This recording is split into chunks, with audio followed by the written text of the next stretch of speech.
Assalamualaikum dan selamat sejahtera. Saya Muhammad Hafizullah bin Nur Hamdan dari Kolej Vokasional Sultan Ahmad Shah, Rompeng, Pahang. Saya bersama dengan rakan-rakan saya iaitu Muhammad Aki Naufal bin Muhammad Ali, Asyik Syakirin bin Saiful Izam. nama produk inovasi kami ialah Reflect Up Simulation with Arduino.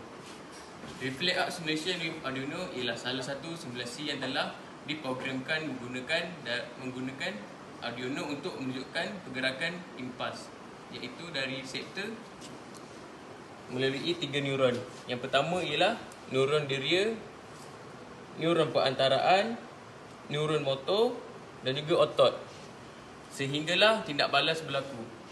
Tindakan refleks adalah salah satu gerak balas segera dan automatik terhadap rangsangan tanpa kawalan otak.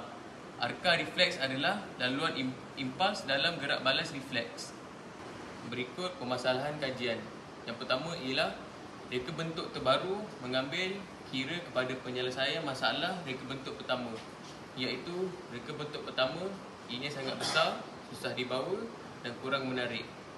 Seterusnya, pendidikan yang mengaplikasikan kemahiran teknologi ketika pembelajaran amat penting untuk menjana pemikiran yang kreatif dan kritis.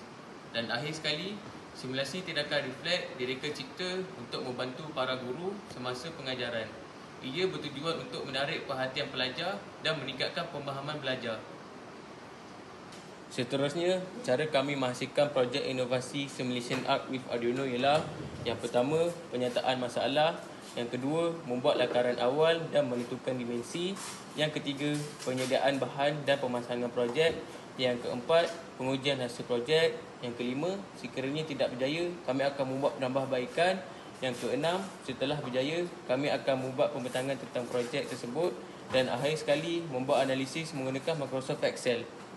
objektif kajian produk inovasi ini ialah: yang pertama, dapat dijadikan sebagai alat bantu mengajar semasa PTPC; yang kedua, dapat meningkatkan pemahaman pelajar; dan yang ketiga, dapat dipasarkan sebagai alat simulasi kit projek. Keunikan dan kelebihan produk: yang pertama, bahan inovasi ringan, mudah dibawa dan menarik.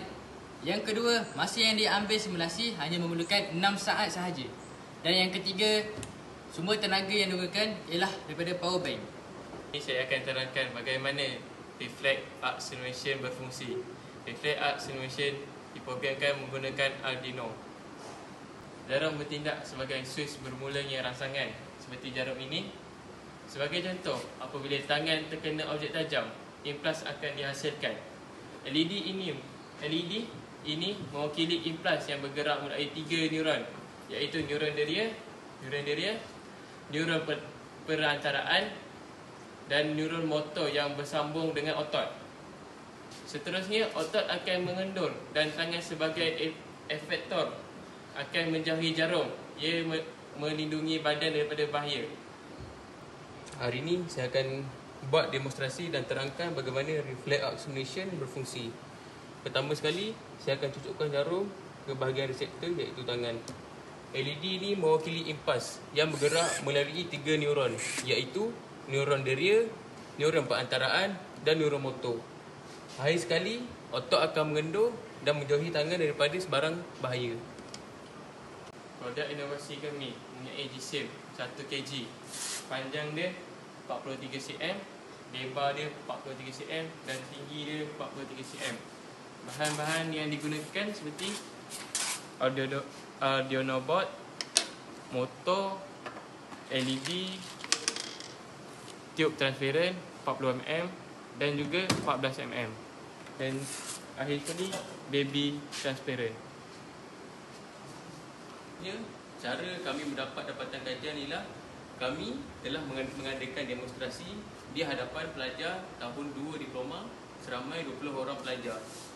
Selepas pembentangan, kami mengedar borang soal selidik dan seterusnya kami menganalisis dapatan kajian menggunakan Microsoft Excel.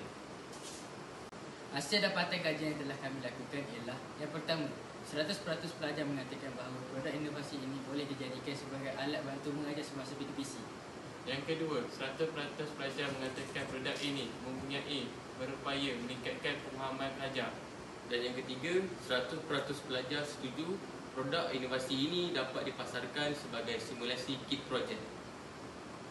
Kesimpulannya, Reflect Art Simulation with Arduino telah mencapai objektif kajian, iaitu boleh dijadikan sebagai alat bantu mengajar semasa PDPC, meningkatkan pemahaman murid dan akhir sekali boleh dipasarkan sebagai simulasi kit projek. Sekian sahaja pembentangan dari kami tentang produk inovasi Reflect Art Simulation with Arduino. Sekian, Terima kasih.